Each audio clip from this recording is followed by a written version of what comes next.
খুলনায় আলোচিত শিশু রাকিব হত্যা মামলায় মূল অভিযুক্ত শরীফ, মিন্টু ও বিউটি বেগমকে খুলনা মহানগর দায়রা জজ আদালতের ভারপ্রাপ্ত বিচারক দিলরুবা সুলতানার আদালতে হাজির করা হয় সকাল 11টায়। এ সময় আদালত চত্বরে ভিড় করে হাজার হাজার উৎসুক জনতা। বেলা 1:15টার দিকে শরীফ ও মিন্টুকে দোষী সাব্যস্ত করে ফাঁসির আদেশ দেয় আদালত। রায়ে সন্তোষ প্রকাশ করেন বাদীপক্ষের আইনজীবীরা। তারা বলেন, দ্রুততম সময়ে এই রায় একটি ইতিবাচক দৃষ্টান্ত।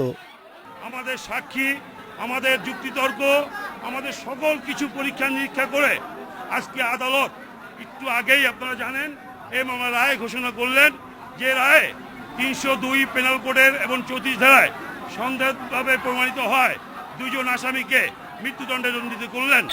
তবে রায়ে অসন্তোষ প্রকাশ করে উচ্চ আদালতে যাওয়ার কথা জানায় আসামি পক্ষের আইনজীবী। এই মামলায় যে সাক্ষ্য প্রমাণ আসছে সেই সাক্ষ্য প্রমাণের ভিত্তিতে এই রায়টা হয়নি, এটা আবেগতাড়িত রায় হয়েছে। যদি সাক্ষ্য প্রমাণের উপর ভিত্তি করে রায় হতো তাহলে সকলেই খালাস হতো। অবশ্যই উচ্চ আদালতে যাওয়া হবে, ওখানে দেখবে উচ্চ আদালত যে এভিডেন্স কি আসছে আর রায় কি হয়েছে। এদিকে মামলার অন্যতম আসামি বিউটি বেগমকে বেকসুর খালাস দেয়ায় ক্ষোভ জানায় রাকিবের পরিবার ও এলাকাবাসী। আমি এই রায়তে সন্তুষ্ট যে আসামি দুজনের যে ফাঁসি কার্যকর করা হয়েছে এবং আদেশ দেওয়া হয়েছে, এইটার জন্য হাইকোর্ট পর্যন্ত বহাল থাকে।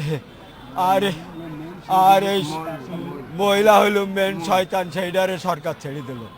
এইটার শাস্তি দিল না কেন? শাস্তি দিলে বুঝতে পারতো যে সন্তান আনার কত বেদনা। আমি তো আমার কোলের বাচ্চা ফিরে পাবো না, তাহলে সরকার আমার কি করলো? কেন মহিলারা ছেড়ে দিল?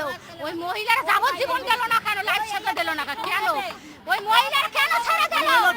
সরকারের দাবি হলো না, আমরা ফাঁসি চাই। যে মহিলা নিজের সামনে তার ছেলের উৎসাহ দিয়ে আরেক মায়ের বুক খালি করেছে, সেই মহিলা বেকসুর খালাস হয়ে গেছে। আমরা চাই যে তাদের তিনজনেরই হয়তো মহিলার যাবজ্জীবন জেল হওয়া উচিত ছিল। গত 3রা আগস্ট খুলনা শহরের টুটপাড়া কবরস্থানে কম্প্রেসার মেশিন দিয়ে পেটে বাতাস ঢুকিয়ে হত্যা করা হয় শিশু রাকিবকে। ছেলে রাকিবকে হত্যার ঘটনায় 3 জনকে আসামি করে খুলনা সদর থানায় হত্যা মামলা দায়ের করেন রাকিবের বাবা। Independent news.